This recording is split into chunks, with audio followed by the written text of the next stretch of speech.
नमस्कार दर्शकों, आप देख रहे हैं प्राइम इंडिया न्यूज। मैं हूं आपके साथ कोमल भंडारी। आइए देखते हैं ये बड़ी खबर।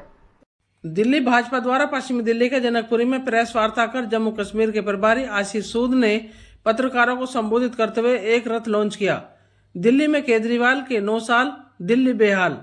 उन्होंने बताया कि किस तरह से 9 साल में केजरीवाल सरकार ने दिल्ली वालों को धोखा दिया है और सिर्फ पोस्टरबाजी और खोखली बैंडबाजी भ्रष्टाचार की एक नई मिसाल कायम कर दी है। हर मंत्रालय में एक नया भ्रष्टाचार करना केजरीवाल का सिद्धांत बन गया है और 2 गाने केजरीवाल के भ्रष्टाचार पर लॉन्च किए, जिसमें एक भोजपुरी और एक पंजाबी गाना है। और आगे उन्होंने क्या कुछ कहा, ये देखते हैं दिल्ली से प्राइम इंडिया न्यूज के विशेष संवाददाता अजीत कुमार की ये रिपोर्ट। जी, जिस तरह से आज से अगर बात करें 2014 में केजरीवाल सरकार भ्रष्टाचार का मुद्दा लेकर दिल्ली में आई थी और आज खुद भ्रष्टाचार में लिप्त है, इसे कैसे देखा जाएगा? देखिए, अरविंद केजरीवाल की सरकार भ्रष्टाचार के नाम पर चुनकर आई, मगर अरविंद केजरीवाल ने हर क्षेत्र में भ्रष्टाचार किया है और आज एक ही काम करती है अरविंद केजरीवाल की सरकार, विक्टिम कार्ड खेलना।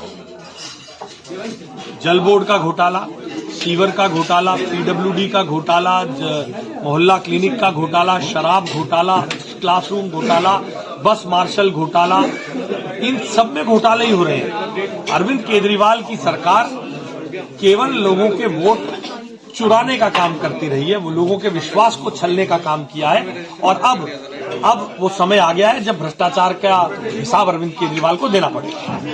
अभी आपने लॉन्च किया है 9 साल दिल्ली बेहाल। अगर हम बात करें 9 साल दिल्ली बेहाल, तो इस दिल्ली मॉडल को कैसे संभाला जाएगा?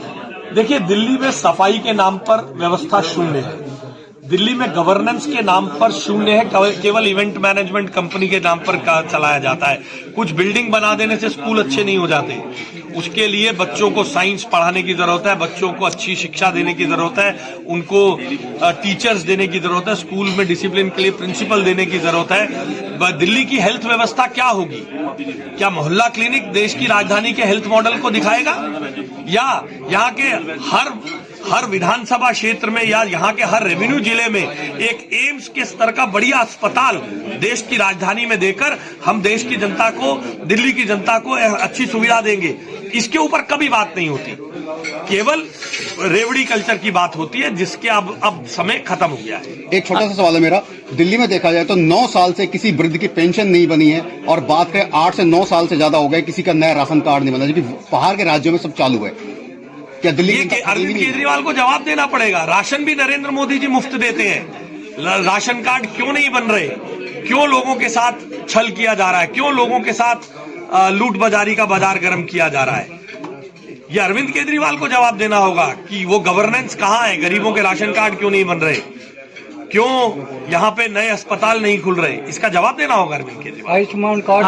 आशीष जी, हेल्थ मॉडल की बात करें तो हाल ही में बीजेपी ने जैसे दिल्ली सरकार पे आरोप लगाया कि मोहल्ला क्लिनिक में नकली दवाएं बिक रही है, उसको क्या कहे? देखिए, उसकी जांच हो रही है, उसकी जांच सामने आएगी। 5 लाख रुपए का जो आयुष्मान कार्ड मिलता है वो यहाँ के गरीबों को क्यों वंचित रखा गया है? जहां झुग्गी वहां मकान, गरीबों के लिए शहरी प्रधानमंत्री आवास योजना शहरी के अंतर्गत मकान बनने के रास्ते को क्यों दिल्ली की सरकार ने रोका? इसका जवाब दे दिल्ली की सरकार। 2024 का लोकसभा चुनाव पास आ चुका है, इसको दिल्ली में कैसे देखा जाएगा? दिल्ली ने हमेशा नरेंद्र मोदी की गारंटी पर विश्वास किया है और अब तो मोदी की गारंटी मतलब गारंटी की भी गारंटी है। फिर नरेंद्र मोदी जी के नेतृत्व में, उनके मार्गदर्शन में, जेपी नड्डा जी के मार्गदर्शन में फिर दिल्ली की 7 सीटें श्री वीरेंद्र सचदेवा जी के साथ मिलकर हम प्रयास करके जीत के आएंगे। तो दर्शकों, ये थी अब तक की बड़ी खबर। आप देखते रहिए प्राइम इंडिया न्यूज। नमस्कार।